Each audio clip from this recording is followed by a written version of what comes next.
হরে কৃষ্ণ বন্ধুরা, আমি অন্নপূর্ণা আজ আবারও একটা দুর্দান্ত পনির পোস্ত রেসিপি নিয়ে চলে এসেছি।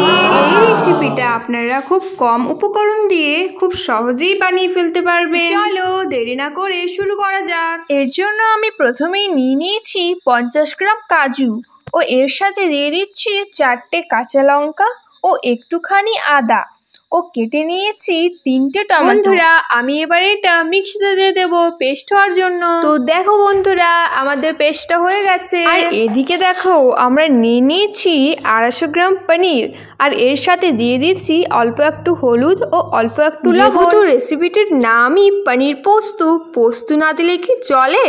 এর জন্য আমি এখানে নিয়ে নিয়েছি 50 গ্রাম পোস্ত ও এটা আমি পেস্ট করে নিয়েছি। এদিকে আমি কড়া বসিয়ে নিয়েছি, কড়াতে দিয়ে দিয়েছি সর্ষের তেল। আর এদিকে আমি পুরো কড়াইয়ে তেলটা বুলিয়ে নিচ্ছি, তাহলে লেগে যাওয়ার সম্ভাবনা থাকবে না। যেহেতু কড়াতে তেল বোলানো হয়ে গেছে, তাই আমি পনিরটা এক এক করে ভেজে নেব। পনিরটা কড়াতে দেওয়ার পর প্রথম দিকে একটু হাতার সাহায্যে নেড়ে নিতে হবে। যারা আমার চ্যানেলটা এখনো সাবস্ক্রাইব করনি, সাবস্ক্রাইব করে পাশে থাকা বেল আইকনটি প্রেস করতে একদম বন্ধুরা, তোমাদের একটা ছোট্ট লাইক ও একটা সাবস্ক্রাইব আমাকে উৎসাহিত করে নেক্সট ভিডিওর জন্য। তোমাদের সাথে গল্প করতে করতে দেখো পনিরটা আমাদের ভাজা হয়ে গেছে। এরপর আমি তেলটা ছেঁকে এক এক করে সব তুলে নেব। বন্ধুরা, পনিরের সাইজটা কিন্তু বেশি ছোট করো না, ছোট করলে কিন্তু এর স্বাদটাও চলে যায় আর ভাজার সময় কিন্তু এটা ভেঙে যায়। কাজু, আদা, লঙ্কা ও টমেটো দিয়ে যে পেস্টটা আমরা বানিয়েছিলাম কড়ার মধ্যে, সেটা এবার দিয়ে দেবো। এরপর এটা কিছুক্ষণ কড়ার মধ্যে ভেজে নিতে হবে আর হাতার সাহায্যে একটু একটু করে নাড়াচাড়া করতে হবে যাতে লেগে। আচ্ছা,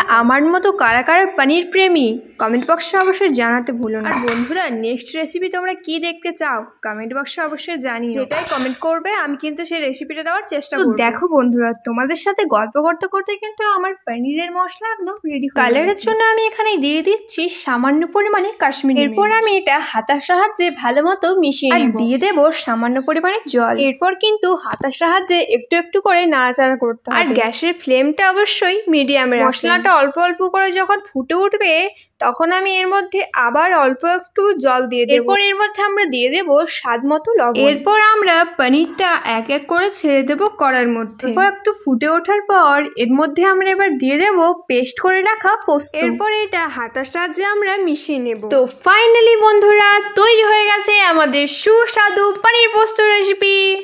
কারা কারা এটা একবার ট্রাই করেনি অবশ্যই এটা একবার ট্রাই করবেন। আজকের ভিডিওটা আপনাদের কেমন লাগলো কমেন্ট বক্সে অবশ্যই জানাতে ভুলবেন না। আজ এখানেই শেষ করছি, দেখা হচ্ছে নেক্সট ভিডিওতে। সবাই ভালো থাকুন, সুস্থ থাকুন। Thank you.